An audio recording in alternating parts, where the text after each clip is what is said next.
I mean, to be honest with you, I still feel like there's so much room for improvement, and we've left so many plays out thus far. I mean, I really can't even like turn to look back. To be honest, I'm really just worried about what's in front. I think we can honestly do a lot better, like I said. So, just getting back to work this week and just improving that. What were some specific things you did during the open week to recover, get better, and things like that? Really just making sure that my body's in the place that I want it to be. You know, I'm feeling great, to be honest with you. So, just maintaining at this point. And Tyler, this is going to be another game where the line of scrimmage maybe is the lead element to how the game plays out. Just what have you seen early on from A&M's offensive line? I mean, they're a big group. I mean, they do a really good job of playing behind their pads. They pass off games well. So I think for us, it's just going into it with the right mindset. It's going to be a physical game. So I think we're excited for that. Back to Jim.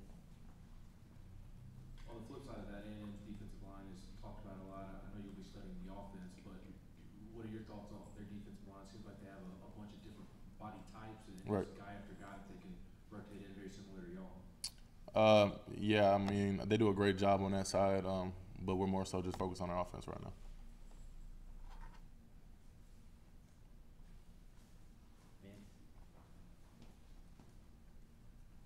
What else stands out about Texas A&M's offense you've been able to look at and study? They do a really good job of, like I said, running the ball, to be honest, but their quarterback does a great job of keeping his eyes downfield. So we just got to be really disciplined on all three levels. I think that'll be the key to it. Do you feel like this bye week came at the right time in the season for y'all, or what is your opinion on that? I mean, I feel like it did come at the right time. I don't know if it was the perfect time. It'd be hard to say, but yeah, I definitely feel like we were coming off of a good week. Just got to keep the mindset right and just make sure we're attacking the preparation the right way. A few more games for you here at Neyland. You got Checker Neyland this Saturday. Just what does it mean to kind of, I guess, leave on a good note in these last few games that you have in your career in Knoxville? I mean, it means everything. I try not to even really think about the end of it, to be honest, but just know that we'll be out there playing as hard as we can play. Patrick. I think Coach Garner said this a couple weeks ago too. You kind of touched on it. You guys are always kind of focusing on the plays you don't. Right. Has that always been his thing? And how different is that you guys are not really focusing on the plays you do make, but the ones that you maybe left on the field? Yeah, I mean, that's been Coach G's message. Just if you turn and celebrate the small wins, then you'll miss the big ones. So we just try to just, like you said, focus on the things that we miss, because the ones you make, those are natural. So focus on the little things, what we can do better, because I think that's where you really become elite.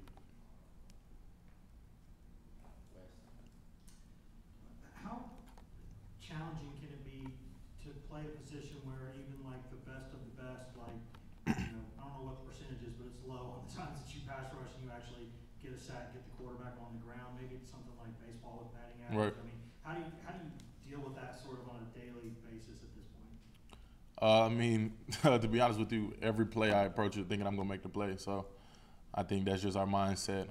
We always think we can make the play, and if it's not made, we think it's something on our part that we did wrong. So I think it's just being really, really critical with yourself and just basically getting out of it what you want.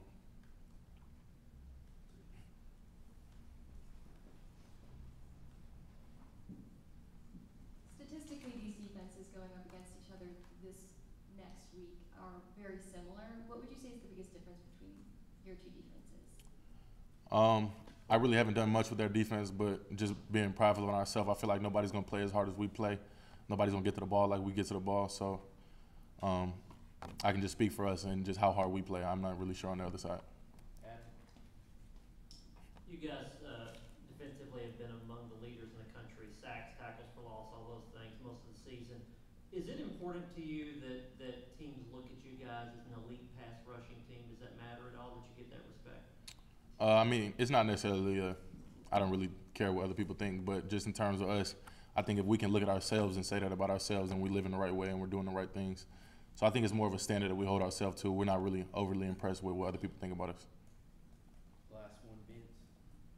Tyler, what kind of presence have the guys that have missed time, like Keenan Peely, Right. and then now Brew McCoy, being around the team and trying to still help you guys out? Just speaking in terms of those two guys, I mean, when you think about the guys you want in your program, I mean, those are two of the most model citizens in terms of how they live and how they approach the game. So I think even they're not making an impact on the field necessarily, but just off the field, just the young guys, just looking at them, seeing how they live, seeing how they still want to be a part of the team and how they pour into us as teammates. I mean, I think it's priceless, honestly, just having those leaders, because maybe not necessarily taking it from how somebody's playing on the field, but just that other person that can be in your ear, telling you how to live, showing you the right way to do it just through how he's living his day. I think both of those guys are two of the best that you could have.